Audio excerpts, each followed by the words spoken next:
Our homes have become bigger and our carbon footprint larger, but there's a group trying to create a community with a smaller carbon footprint called To Thrive Together.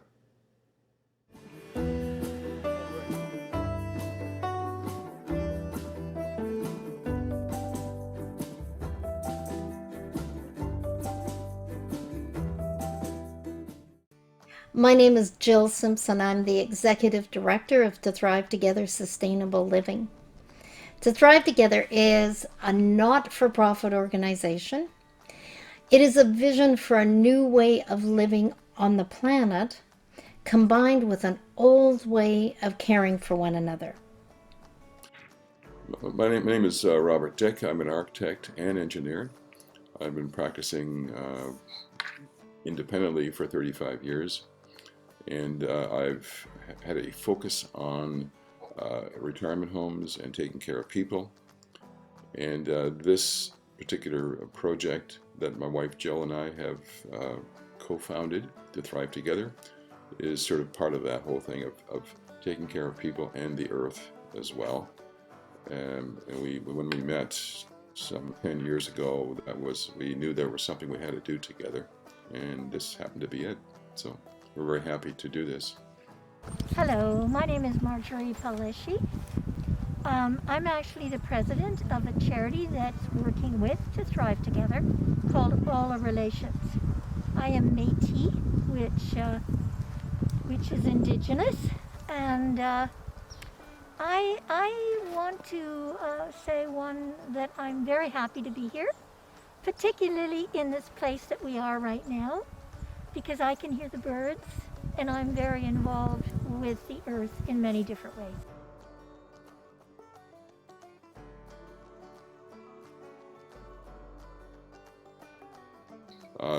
We today in the world are producing too much carbon for the earth to sustain the carbon. We have to make changes to that.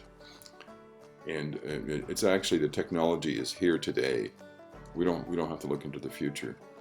Without taking care and being of the earth and being the good stewards that we need to be, there will be no need to talk about personal sustainability or building community, because we will all just be in basic survival mode if the climate disaster goes in the model we're seeing, and the world is going to erupt in chaos. We don't want to see that. So let's start with us, move to our community, and move to the environment. We are doing damage to our mother, and we need to look at this. We need to look at this as human beings, because we are the youngest of all the creatures on this earth, and we have a tendency to think that we make all the decisions, when in fact we really don't.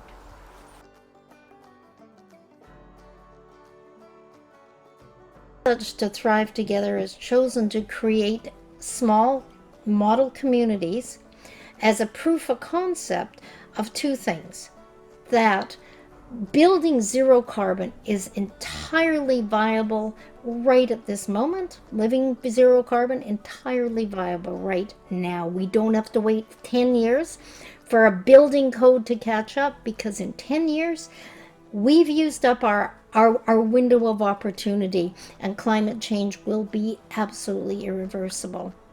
And we found the piece of property about 2.5 years ago, through a Marjorie Palesci, who's the executive director of the charity that holds the land, and so she's now the vice president.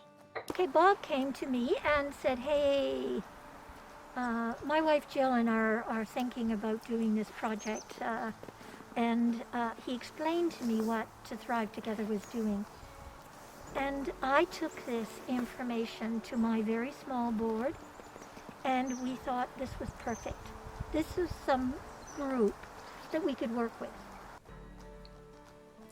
A team of this country's top green building experts have come together and donated over 8,000 hours of professional time to design our first To Thrive Together community in Bloomingdale, Ontario.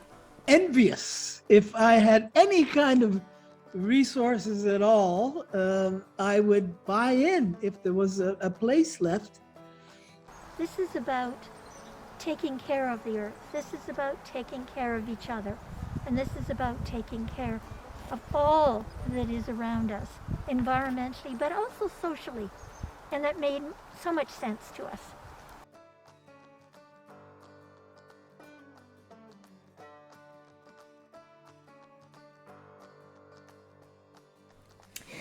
The zero carbon community gets its heating and cooling through what is called a geo exchange system.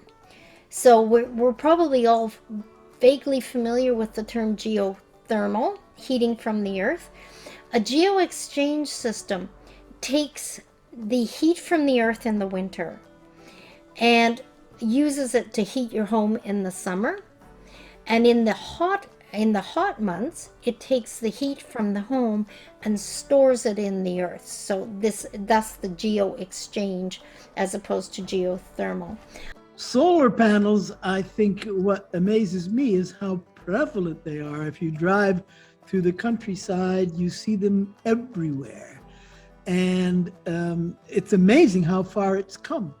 Because at one point it seemed like some futuristic, and I thought, well, you have to make these panels and take the sun's rays, but it turns out that it's an important part of the solution. Maybe not the whole solution, but it's certainly an important part of it. So you bank your energy, your excess energy, and then hook up to the grid and send it back into the grid at times of the greatest draw on the power system itself. So we're not just producing our own power, but we're giving back to Ontario in the sense that any excess power goes back into the grid. We have photovoltaic solar panels, we have geothermal, we can sequester carbon in our buildings with a cross-laminated timber. We can use appliances that are much, much more efficient, and which we are doing it to Thrive Together. We're actually including the appliances into the building.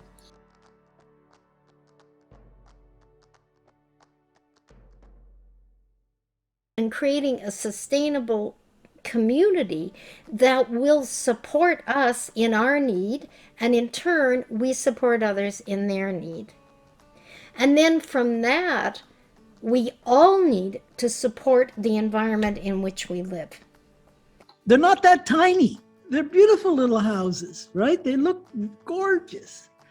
And what appeals to me is the environmental component. Exactly, they're beautiful.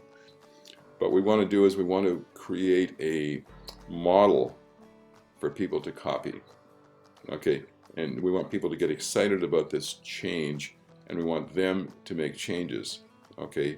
So we not just have Bloomingdale, we'll have the other things, we'll have Meaford, we'll have this place and that place. I am looking forward to this project. I'm looking forward to these small little houses, to this community, to the gardens that we're putting up, to the microforest that I'm part of, to the use of Mother Earth in a really good way, and to have people of all ages reconnect socially, but also reconnect with the land, and all of that means.